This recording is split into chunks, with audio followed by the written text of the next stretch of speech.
नमस्कार साथियों। आज हम जानते हैं उपासक दशांग सूत्र के विषय में कुछ मुख्य मुख्य बातें। उपासक दशांग सूत्र अंग सूत्र का हमारा 7वां अध्ययन है, 7वां अंग है। और इसके अंदर जैसा कि इसके नाम से ही पता चलता है, उपासक दश अंग, अर्थात इसमें 10 प्रमुख श्रावक जो भगवान महावीर के शिष्य बने, उनके समय में हुए, उनके श्रावक थे। उपासक का मतलब है आराधक, अनुयायी, श्रद्धालु।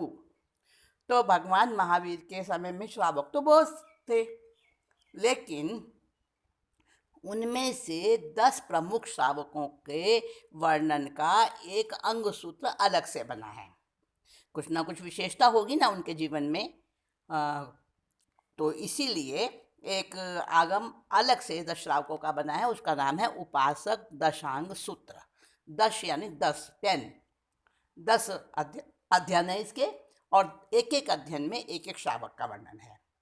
तो उपासक दशांग सूत्र, इसके अंदर सबसे पहला अध्ययन है आनंद श्रावक, दूसरा कामदेव श्रावक, तीसरा चुलनी पिता श्रावक, चौथा सुरादेव श्रावक, पांचवा चुल्ल शतक श्रावक, छठा कुंडकोलिक श्रावक, और सातवां शगडाल पुत्र श्रावक, आठवां महाशतक श्रावक, नौवां नंदिनी पिता श्रावक, और 10वां सालिही पिता श्रावक। अब ये कहाँ कहाँ रहने वाले थे, कौन कौन सी नगरियों के रहने वाले थे, उनके नाम भी दिए हैं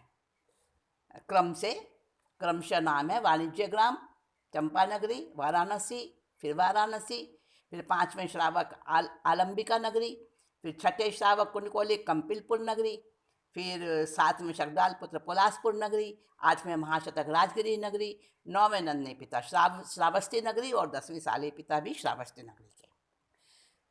फिर इनके पत्नियां, क्योंकि हमारे यहाँ स्त्री को भी भगवान महावीर ने विशेष रूप से, स्त्री की जो उस समय बहुत निम्न दशा में स्त्री की अवस्था हो गई थी, तो उसका भी उद्धार उन्होंने किया। तो श्राविकाओं का, साध्वियों का वर्णन भी हमारे यहाँ बहुत आता है। और ये जो 10 श्रावक हुए हैं, इनकी धर्म भार्याएँ, यानी इनकी धर्म संगिनी, इनकी पत्नियाँ, उनकी भी विशेषता इस ज्ञाता धर्म कथांक सूत्र में बताई गई है कि उन्होंने अपने पति को किस तरह से धर्म में प्रेरित किया, स्थिर किया, और उनका कैसा सहयोग दिया। वास्तव में तो धर्म पत्नी उसी को कहा जाता है जो धर्म में सहयोगी बने। तो उनकी पत्नियों के नाम भी आए हैं। आनंद श्रावक की पत्नी शिवानंदा थी, कामदेव श्रावक की पत्नी भद्रा थी, चुलनी पिता की श्यामा थी, सुरादेव उसकी धन्या थी, चुल्ल शतक की बहुला, और कुंडकोलिक की पत्नी का नाम था पुष्पा, और शगडाल पुत्र श्रावक की पत्नी का नाम था अग्निमित्रा, और महाशतक श्रावक की पत्नी का नाम रेवती, आदि 13 पत्नियाँ। हाँ जी, 13 पत्नियाँ थी। श्रावक था फिर भी। देखिए, बहुत पढ़ने योग्य वर्णन है और बड़ा प्रेरणास्पद है। रेवती आदि 13 पत्नियाँ थी उनकी। नंदिनी पिता जो श्रावस्ती नगरी के थे, उनकी पत्नी का नाम अश्विनी था, और साली पिता नाम के जो श्रावक थे, उपासक थे, उनकी पत्नी का नाम फाल्गुनी था। और ये ऐसे वैसे नहीं थे श्रावक, बड़े संपन्न थे, बड़े मतलब प्रतिष्ठित थे। मेढ़ीभूत शब्द आता है वहाँ पर आगमों के अंदर। मेढ़ीभूत का मतलब होता है जैसे हमारे शरीर में रीढ़ की हड्डी का स्थान होता है, वैसे ही ये श्रावक अपने अपने समय में, अपने अपने एरिया में, अपने अपने स्थान में, इलाके में माने जाते थे। राजा तक इनका सम्मान करते थे और इनकी बात को कोई भी उल्लंघन नहीं करता था। मेढ़ीभूत थे, तो इनके पास में बहुत बहुत धन संपदा भी थी, और गोधन भी था इनके पास। किसी के पास 4000 गाय थी, किसी के पास 40,000 गाय थी, किसी के पास 60,000 गाय थी, किसी के पास 80,000 गाय थी।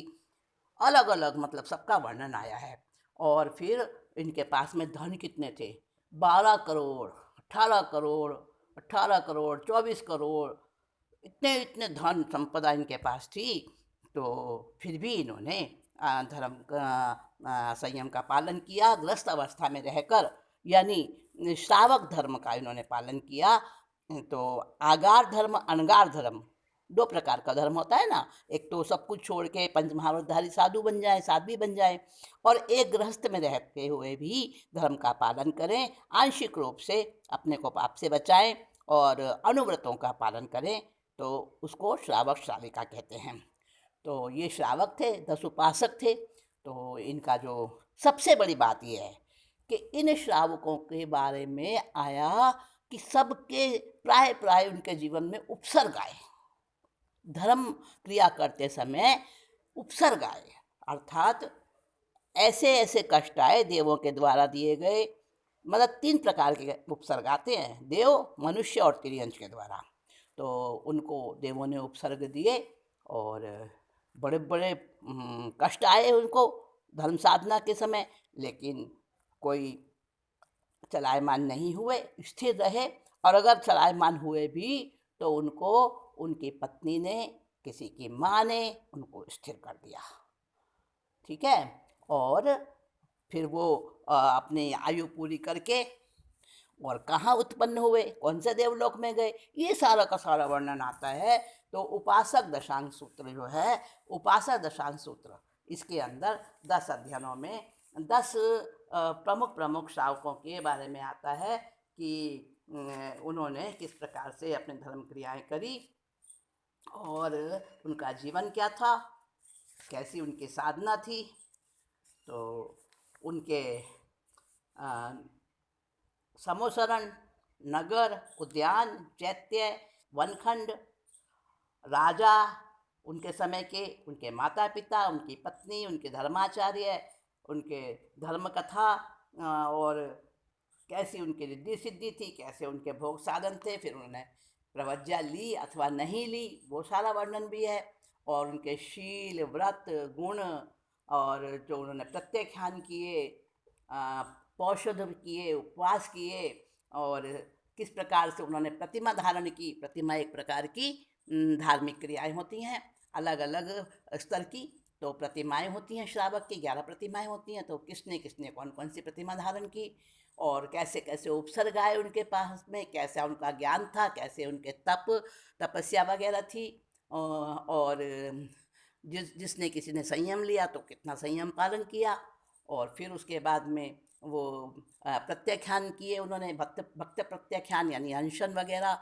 तब अंत समय में संलेखना संथारा किए, फिर पादोपगमन संथारा किया, कौन सा किया, उसके बाद वो कौन से देवलोक में गए, फिर वापस देवलोक की आयु वहाँ पर रिद्धि सिद्धि भोग कर फिर कैसे वो कौन से अच्छे कुल में उत्पन्न हुए, वहाँ पर भी उन्होंने ज्ञान प्राप्त किया, बोधि लाभ प्राप्त किया और दीक्षा ली, संयम पाला, और कैसे कैसे उन्होंने जीवन उनका सारा बताया है। 10 प्रकार के 10 प्रमुख श्रावकों का। तो श्रावक तो बहुत सारे भी हैं, और भी बहुत हैं, 3,59,000 श्रावक हैं भगवान महावीर के समय में।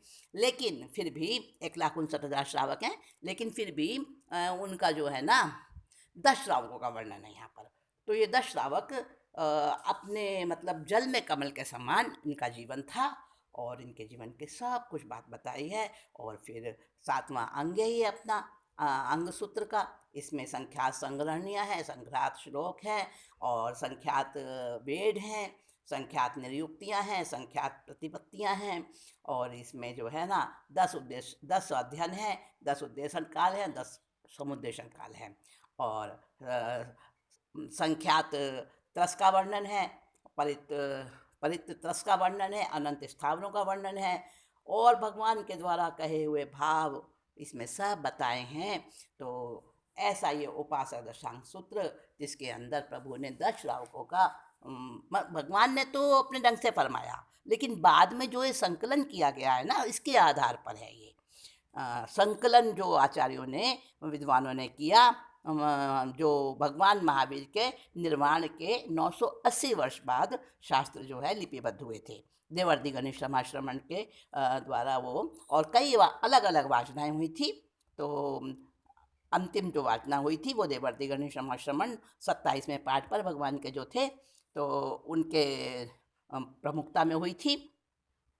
तो आज जो हमारे पास आगम है, उसमें उपासक दशांक नाम का जो अंग सूत्र है, वो इसमें 10 श्रावकों का वर्णन है। तो उस मतलब इस संकलन है, एक ढंग से किया है, एक तरीके से किया है कि इसमें 10 श्रावकों का वर्णन है। ज्ञाता धर्म कथा में कथाएं हैं सारी। हाँ, और आचार अंग सूत्र में श्रावकों साधु जीवन का आचार है, आचरण है, तपाचार, वीर्याचार, वो सब है। ऐसे अलग अलग संकलन कर दिया है, ठीक है, पढ़ने की सुविधा के लिए, अध्ययन की सुविधा के लिए, स्वाध्यायों की सुविधा के लिए। तो ये हमारे अंग सूत्र, जिसमें 7वां आज हमने किया, उपासक दशांग सूत्र का परिचय हमने जाना। और इसको जानकर हमारे को कैसा लगा कि अगर वो भगवान के उपासक, भगवान के श्रद्धालु भक्त ग्रस्त में रहते हुए भी अपने जीवन का उद्धार कर सकते हैं।